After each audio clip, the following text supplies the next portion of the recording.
long have you been doing this? How do I not have an intro yet? That's me adjusting my wig and my glasses. Is it this way that needs to be adjusted? Or is it this way? Hold up. Man, I don't know. My face is just crooked, I guess. If I seem a little bit off, it's because I am. It's 2 days after the election.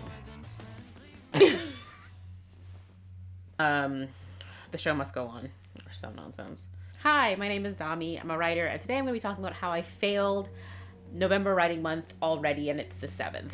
That is a little clickbaity of a title because I don't think you can really fail November writing month, right? Like, it's whatever goals that you set for yourself, and guess what? You can adjust your goals. So failing is like impossible. My intention this month was to work on my adult steampunk fantasy. It is Arcane meets the Incredible Hulk sort of vibes, and it was at like somewhere between like 65 to 70,000 words when I first started the month, and I knew I wanted to get it to about 85 to 90,000 words, and so that was the plan.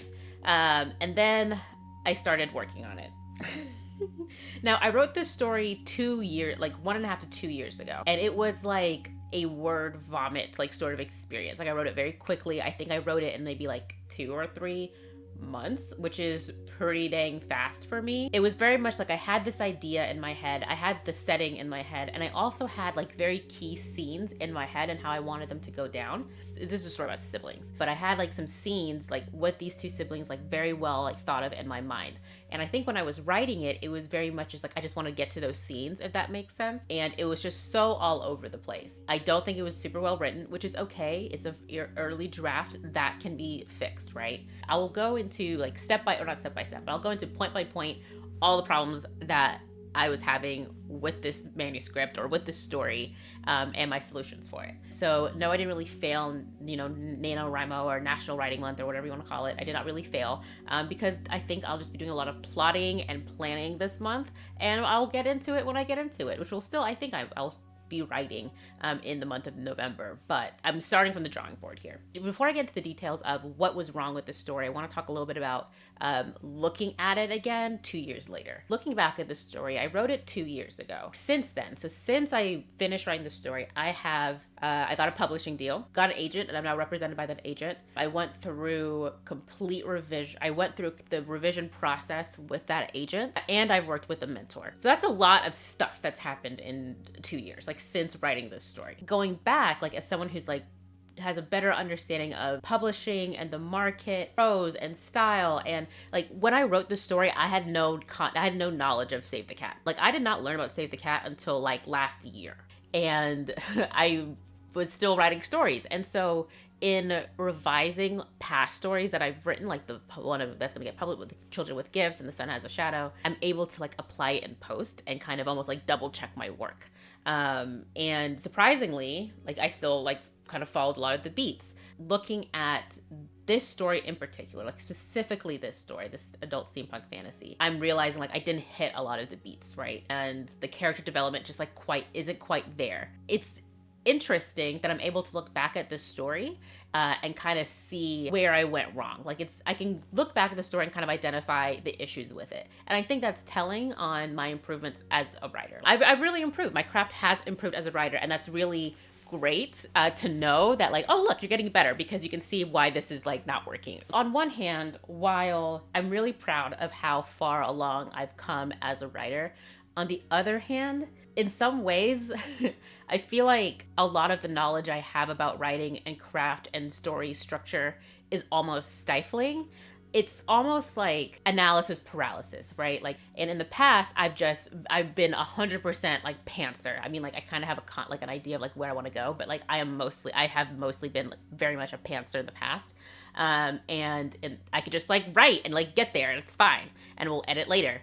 But now that I know so much about like beat sheets and themes, genres, and the questions to be asking in those genres, and like subverting readers' expectations, and like after gaining all this knowledge, it's almost like I'm almost like, okay, now what? Like, how do I start? Where do I go from here? Kind of doing the whole like type backspace because it's not quite where I want it to be. For a lot of October and even this month, like as I've been working on this story, I've found that I get almost like trapped in the perfecting stage, but I haven't done the just throw up on the words stage. And so I have to like, I do have to consciously and intentionally remind myself that we will fix this in post. Like, just get the words out. Having too much of the wherewithal to just jump and take the plunge, right? Like I used to have no fear when writing, right? Because I didn't know any better, so I just like write stuff, and it was great. Now I have all this knowledge. It's just like now I have the fear, if that makes sense. Like, now I know how all the ways it can go wrong and what not to do and what to do, and I'm like, ah.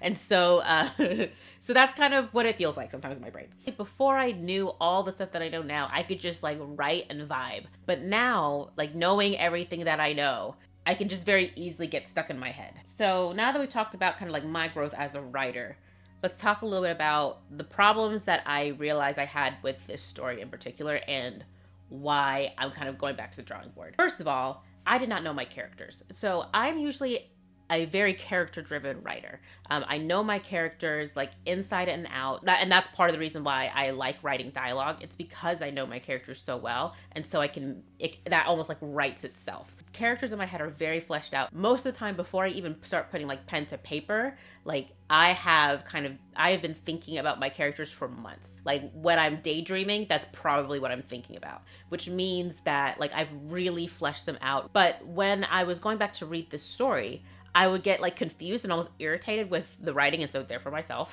because the way they were behaving didn't make any sense. Now, like I said before, in my head, I kind of had like pivotal scenes in my brain. I wanted to get there, and I know what I want to talk about thematically in my story.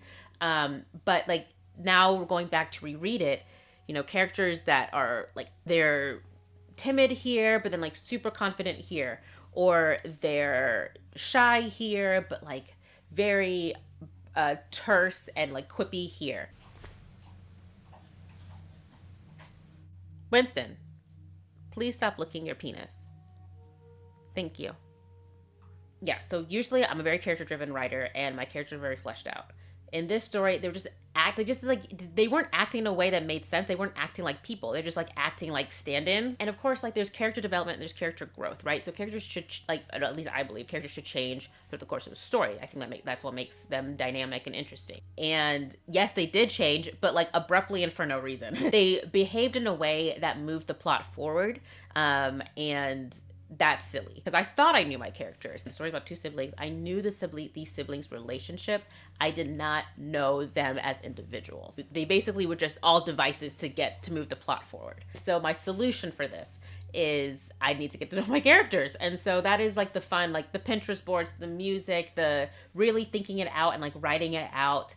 Like, who are these people? Because I find that if you know your characters, in a lot of ways, the story does kind of write itself, because they will behave in certain ways that are true to their character. I shouldn't have to pigeonhole people into boxes that they don't quite fit in to make the plot move forward. The only kind of magic that I'm really doing is lining up the setting and lining up the situations around them in a way for them to behave in a way that moves the plot forward, and we see their character grow and develop. I set up the environment, and as a writer, I should know like what they will do and why they'll do it, because I know who they are, and I know what matters to them, and I know their motives, I know their priorities, I know what they care about, I know what they hate, I know what they dislike. And so that's what I'm doing, is really, really getting to know these characters again. Next was what tense should I write the story in? The problem with the story is that it's two timelines. So like present timeline and then like past, like flashbacks almost. And their flashback chapters are kind of interspersed throughout the story. But I was struggling with how to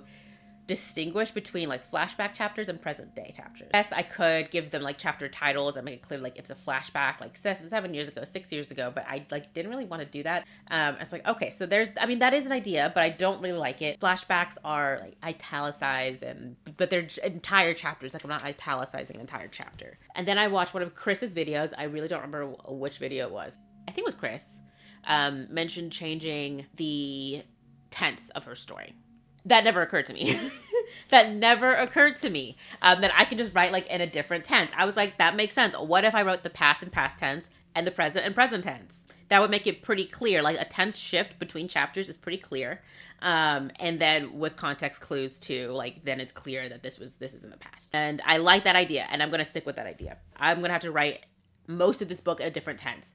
And so that's been interesting, because again, I never really write first person. I'd never really write present tense, And so it's like some phrases, some sentences just sound better when it's past tense versus present. And so it's not just a matter of changing all the verbs, but like a lot of syntax and structure and just straight up changing the sentence entirely to convey the same meaning. The last thing that I realized was a problem was B-plot for the story. And by B-plot, I mean the lack thereof. There was no B-plot. The story does have a plot. It has this main plot. And that's about it. Like, this story truly was one plot, all vibes. Like, was really riding the coattail of vibes. The vibes were truly vibing, but it needs so much more. It needs character development. It needs B-plot. It needs so much more. Like, the only thing happening is the main plot. And which goes back to the issue of character development. Because like I said, I feel like, at least for me personally, if I know my characters well enough, the story writes itself as long as I plot them and put them in the right setting. So like in the past, B-plot has come very naturally because I know these characters. I know what they're doing. I know what matters to them. I know their goals and their motivations. So in a sense, like, November for me is a discovery month. Like, I get to discover these characters. And frankly, that's like the best part. Yeah, so I've got a lot of work to do with this story, but I'm excited to get into it. And I have been getting into it, and it's been a good time. But yeah, so that is how November is going. So no, I will not be writing 50,000 words. I will likely not even be reaching the 90,000 word goal that I set for myself because I really am starting with chapter 1. And yeah, that's basically all I have to talk about today. Housekeeping. We have a Discord. There is a Discord. I mentioned in my last video, and I will plop it in the description box. I don't think I have anything else to share with you. The election happened. Great. Oh, I know in the past I have recommended the subreddit pub tips. I would like to rescind that recommendation. I will link Caitlin's video down below. She put her query up on Reddit, and Reddit was the worst, okay? They were so mean. And frankly, completely unproductive. Yeah, don't submit to them anymore, because I don't need none of y'all to like have bad like experiences that completely ruin your day. And like, no. You were not put on this earth to suffer, okay? Don't do that. If you need help with your query, you want someone to read it and critique it, I would invite you to join the Discord, okay? Let people in the Discord know, and we will do our best and give you advice and whatever you want without making you want to cry. Like, that was unnecessary. That was unnecessary. Like I said, I'm going to link the video down below. But I would like to rescind my recommendation to use the subreddit pub tips. Effective immediately. Post haste. Now that's the end of the video. Thank you so much for watching. I hope today's video was mildly interesting and at least entertaining. Don't forget to like, comment, subscribe, all that jazz, and I'll see you in the next one. I wish we could skip right to the end.